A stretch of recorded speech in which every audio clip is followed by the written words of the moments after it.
Bismillahirrahmanirrahim. Assalamualaikum warahmatullahi wabarakatuh. Perkenalkan, nama saya Miftah Luda dengan NIM 202053159.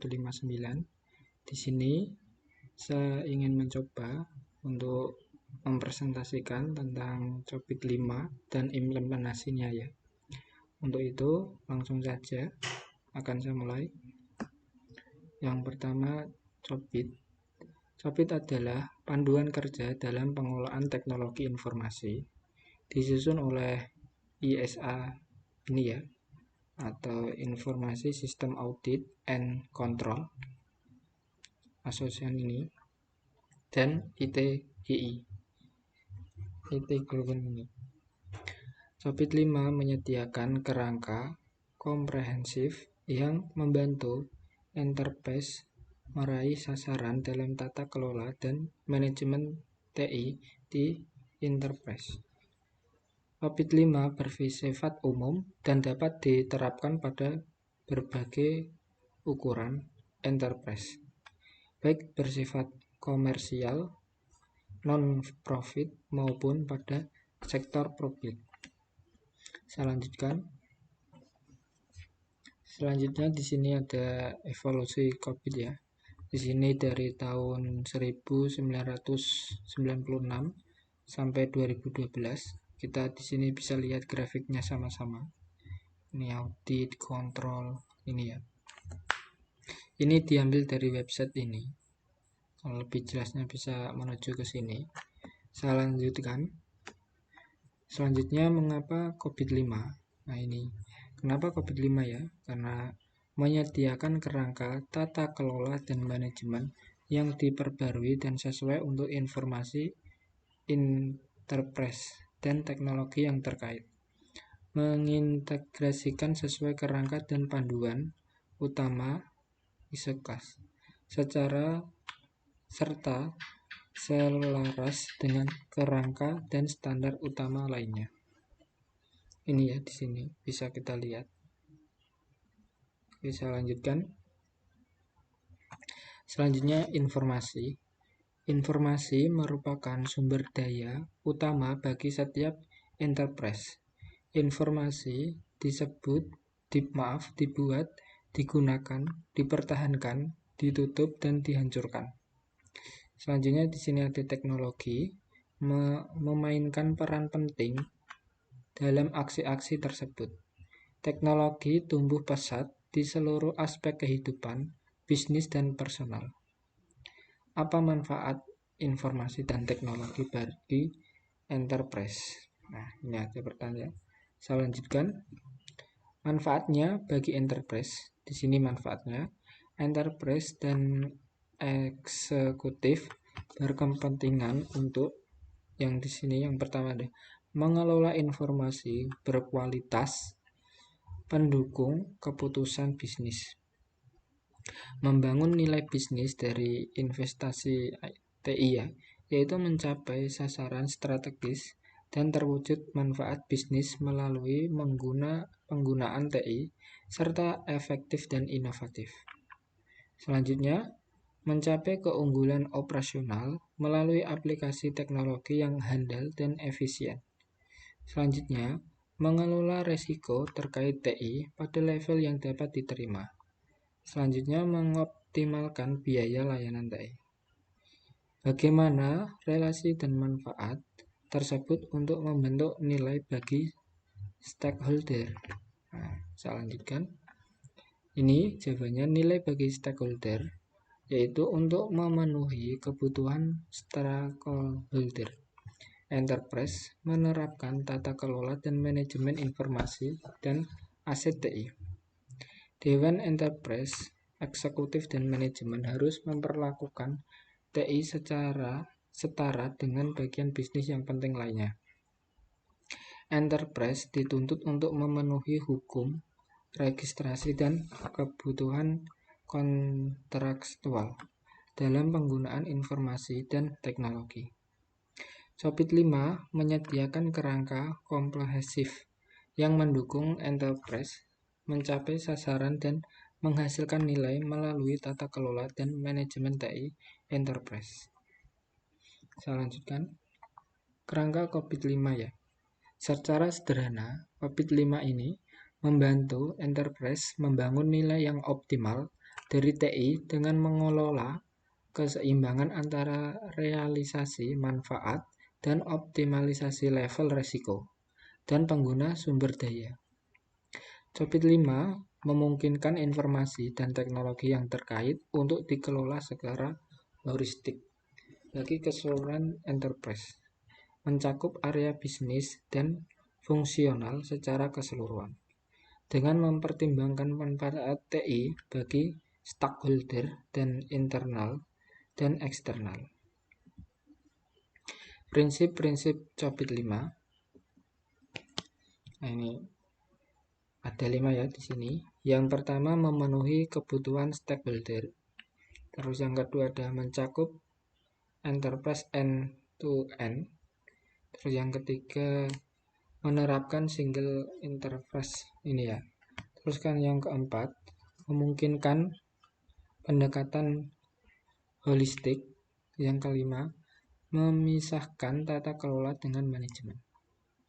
Nah, ini prinsip-prinsipnya ada 5 tadi. Saya lanjutkan. Selanjutnya di sini penurunan sasaran. Nah, bisa kita lihat sama-sama ya. Untuk penurunan sasarannya, kebutuhan stakeholder, terus lagi ke bawah sasarannya. Ini ya. Bisa kita lihat sama-sama. Saya lanjutkan. COVID-5 interface ini. Nah, bisa kita lihat di sini ya. Masing-masing enable memerlukan input dari enabler lain dan menghasilkan output bagi enabler yang lain. Nah, bisa kita lihat. Saya lanjutkan. Selanjutnya model referensi proses. Kebutuhan bisnis ya, bisa kita lihat. Di sini dibagi 2. Yang pertama tata kelola dan manajemen. Ini bisa kita lihat ya. Oke, saya lanjutkan. Nah, ini contohnya ya. Ini tidak usah diambil pusing. Ini cuma bahasa Inggris. Kalau udahnya ini bisa mudah ya. Nah, ini juga sama. Praktek manajemen bisa kita lihat sama-sama. Ini. Saya lanjutkan. Nah, ini juga bisa kita lihat sama-sama. Nah, ini juga sama. Nah, ini selanjutnya ya, contoh implementasi. Ini contohnya alur implementasi. Ini pemahaman sampai ini. Terus lanjut lagi ke bawah ya. Pemetaan arah bisnis. Terus pemetaan ini Google ini ya. Selanjutnya ini bisa kita lihat. Ini selanjutnya ya. Proses bisnis RSMB ya. Ini kita bisa lihat sama-sama. Ini ada pendaftaran, penerimaan. Ini bisa berbeda-beda ya, sesuai dengan ini kan sistem RS ya. Kalau misalkan bukan di RS nanti bisa beda lagi. Contohnya ya. Ini karena contohnya di rumah sakit, jadi seperti ini. Saya lanjutkan. Ini contoh penelusuran sasaran. Di sini ya, ada stakeholder drive. Di sini ada implementasi sistem informasi, penanganan ERH, stakeholder di sini ya, menyelenggarakan pelayanan sederhana yang profesional, bermutu, terjangkau oleh seluruh lapisan masyarakat. Selanjutnya enterprise ini ya, meningkatkan produktivitas operasional dan staf.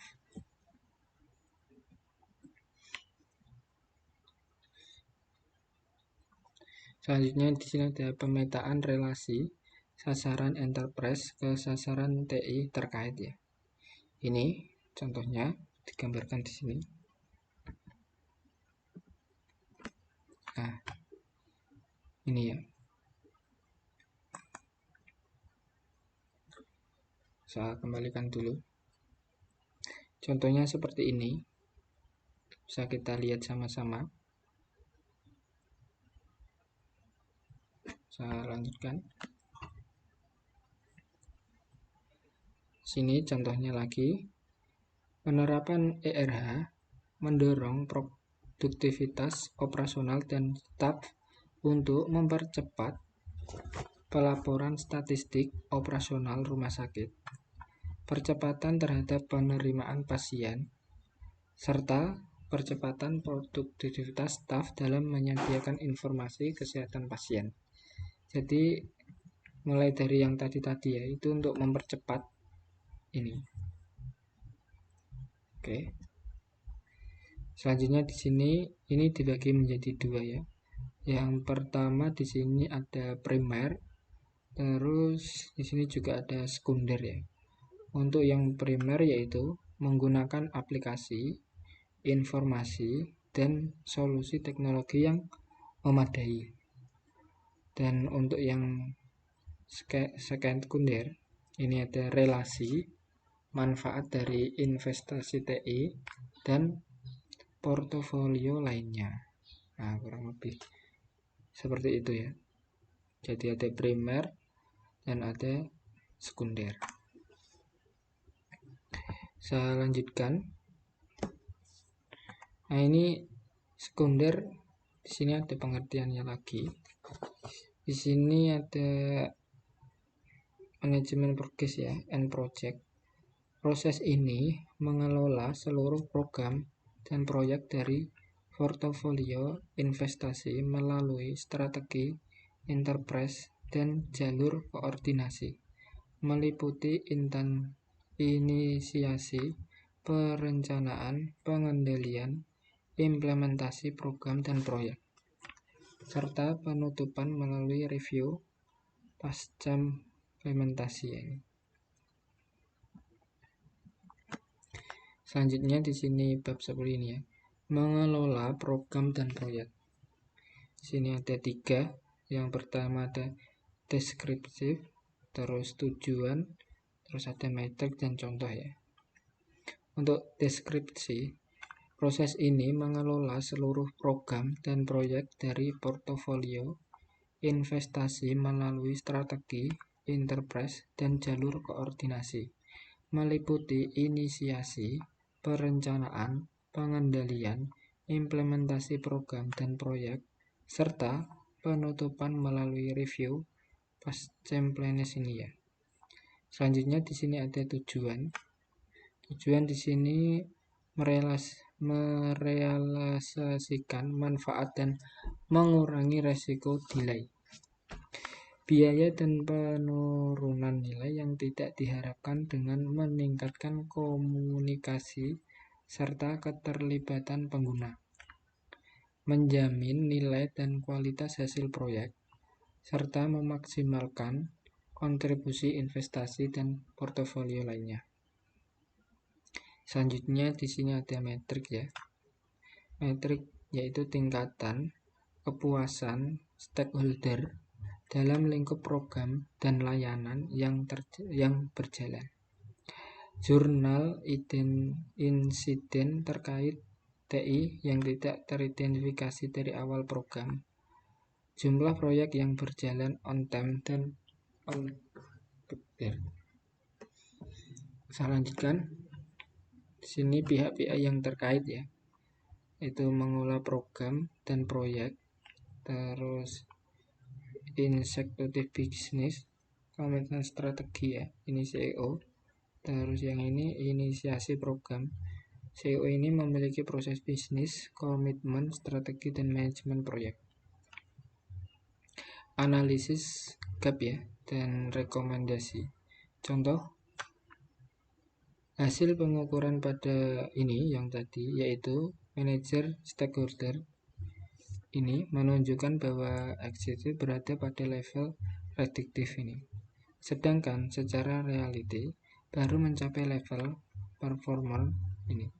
Identifikasi utama ditunjukkan dengan masih perlunya meningkatkan intensitas pertemuan yang membahas evolusi EHR di RS tadi ya, pembahasan wewenang yang telah dilakukan, oleh manajemen RSMB ini pada karyawan inten harus dioptimalkan perannya agar ERH bisa mengakomodisir kebutuhan ini dengan cakupan kepada seluruh entitas.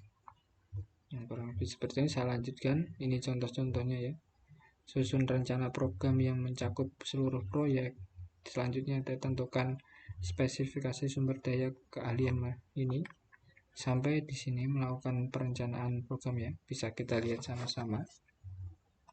Saya lanjutkan, ini referensi. Jadi tadi diambil dari ini ya. Jangan ini dan ini.